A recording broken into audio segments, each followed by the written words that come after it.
ఒక్కసారి ఊహించుకోండి, చనిపోయిన వ్యక్తి ఒక్కసారిగా కదిలితే మీ స్పందన ఎలా ఉంటుంది? గుండె జల్లుమంటుంది కదూ! దీన్ని మెడికల్ భాషలో లాజరస్ లేదా పోస్ట్ మార్టం రిఫ్లెక్స్ అని అంటారు. చనిపోయిన కొన్ని నిమిషాల తర్వాత బాడీలో వచ్చే వింత కదలికిది.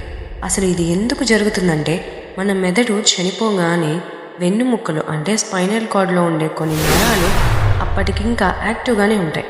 బాడీలోని ఎలక్ట్రికల్ ఇంపల్సెస్ వల్ల ఆ నరాలు స్పందించి చేతులు లేదా కాళ్ళు కదిలేలా చేస్తూ ఉంటాయి. ఇది కేవలం ఒక రిఫ్లెక్స్ రియాక్షన్ మాత్రమే. ఒకసారి ఊహించుకోండి, పోస్ట్ మార్టం టేబుల్ మీద ఉన్న ఒక బాడీ సడన్గా కదిలితే చూసే వాళ్ళ పరిస్థితి ఏంటో. అందుకే పాతకాలంలో చాలామంది వీటిని చూసి దెయ్యాలని, మృత్యుంజయులని భయపడేవారు. కానీ సైన్స్ ప్రకారం అది మనిషి చివరిసారిగా చేసే ఒక అన్కాన్షియస్ మూమెంట్.